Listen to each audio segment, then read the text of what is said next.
Lake Bluff 210 PI accident. From Highland Park, Tammy, with almost 30 years as a 911 telecommunicator, Highland Park 90, Lake County, got the first calls from the parade just after 10:14 on July 4th. I don't want to live it again. Tammy's first call. This guy called saying his girlfriend was shot. Her team of 3 from this room immediately called in extra resources. Hi, it's the police department. Police and fire, while also giving medical advice on the phone. And we're trying to find out exactly where you're located. Telling those at the parade to find a safe space to shelter in place. I took 2 deep breaths and just did what I had to do. She says the next several hours were a blur, and with a flood of calls coming in, the overflow went to Glenview Police 911 dispatch.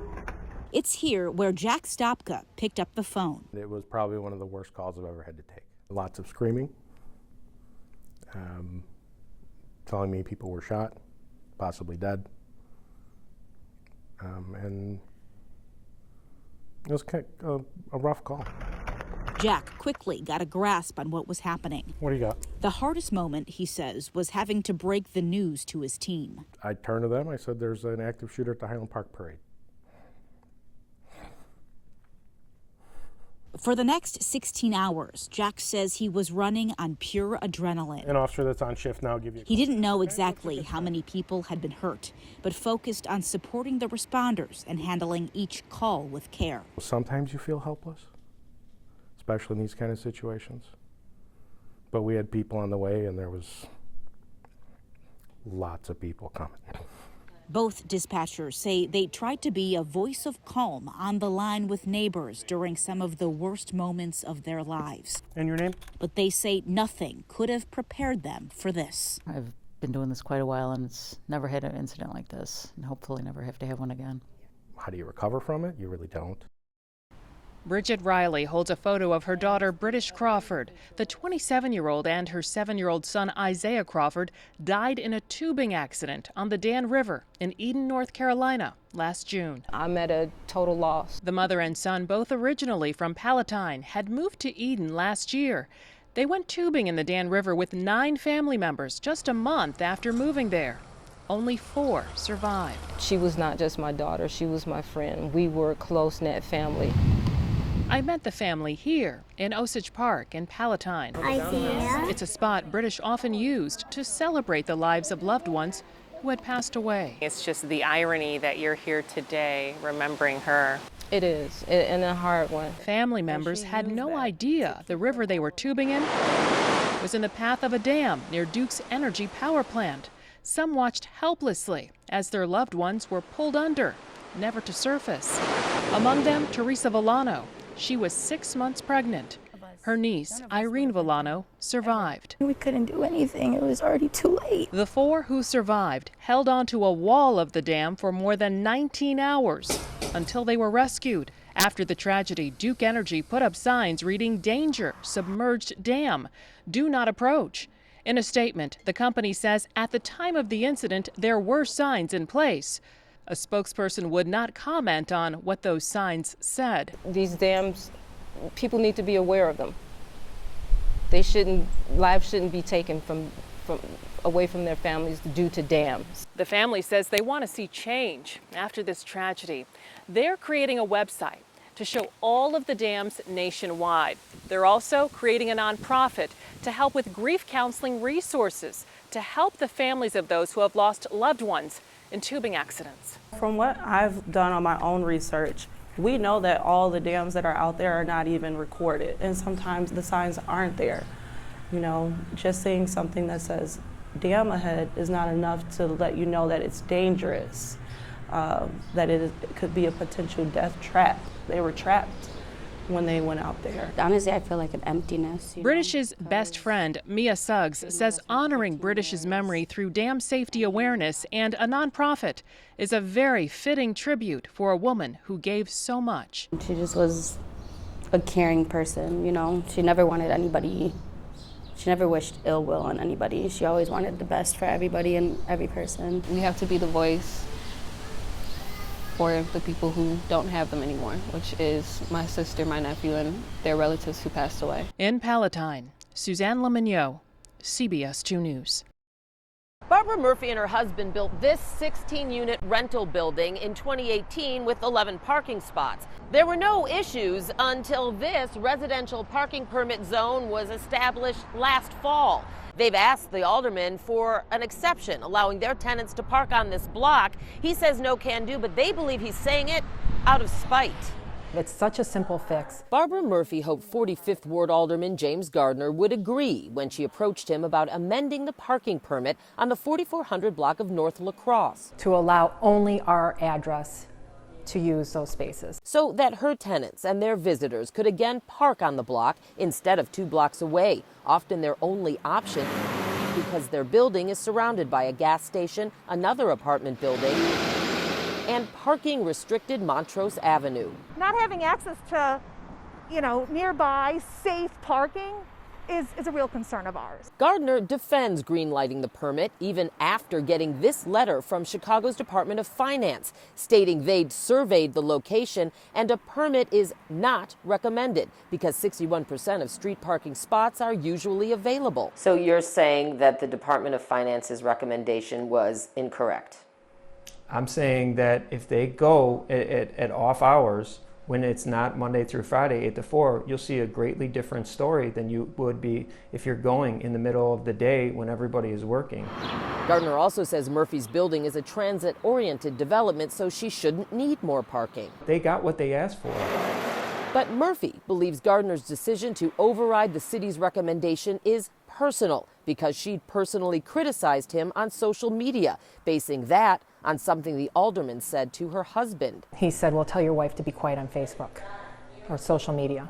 It was mentioning to them, please stop identifying individuals who are not responsible for getting signatures who are getting bullied on that block. It's gotten so ugly that bullying accusations are flying from both sides. Someone even threw a brick through the window of Murphy's building. This whole thing is a mess, but let's just go back to this. The idea and the accusation that you are doing this out of spite.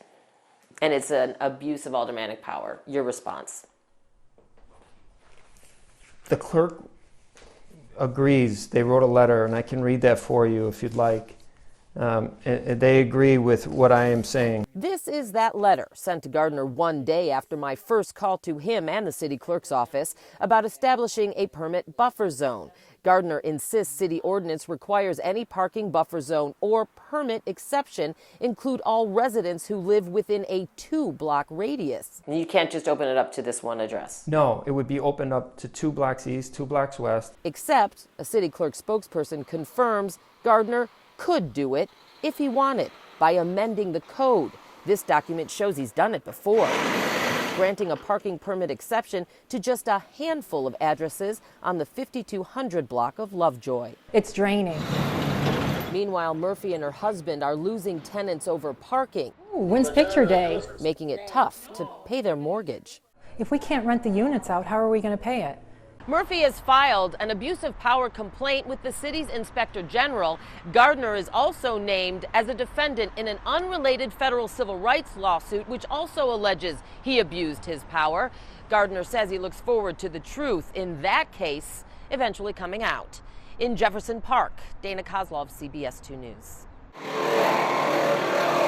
In the middle of a Romeoville industrial park, what looks like a multi-car pileup. Firefighter paramedic Brooke Kehoe is trying to free someone trapped in a car.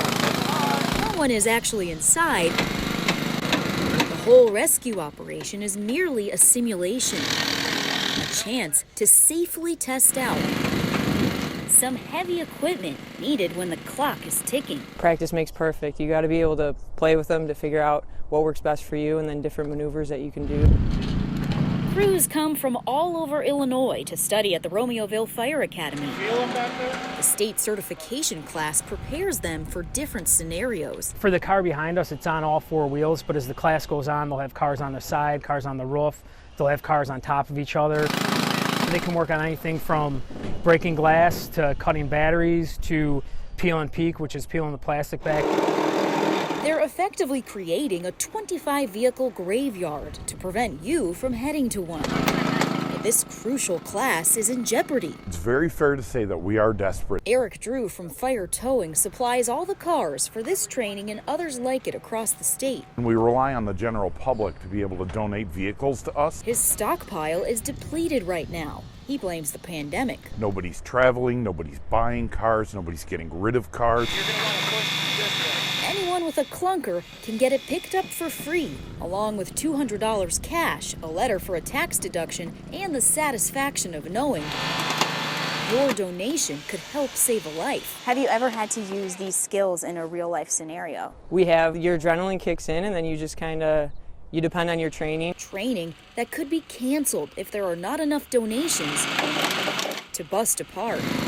Lauren Victory, CBS 2 News.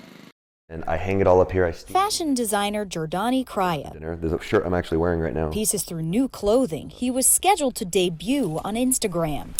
Instead, I feel weird even being on here doing this while I'm going through this. The influencer's been too distracted, recording several videos of his frustration battling online banking platform PayPal. Clearly, nobody converts $100K into thin air. You heard right, a whopping $103,000 Here are the transactions. was removed from his PayPal account within an hour. What the? The other alarming part, I'm seeing all these numbers and letters that didn't make sense to me. 1, 2. the charges came for all these transactions, exchanging U.S. dollars to foreign currency like Russian rubles and back. I think that's Singapore. Notice how $114,000 returns as only $106,000 because of a currency conversion fee deducted by PayPal. Then after the conversion, they drained $8,000 that conversion. It happened over and over. And boom. $10,000, $11,000. Tens of thousands have seen Kraya's angry Instagram posts. No, where is this? They include snippets of his conversations with PayPal customer service reps. Why did you decide to record those videos?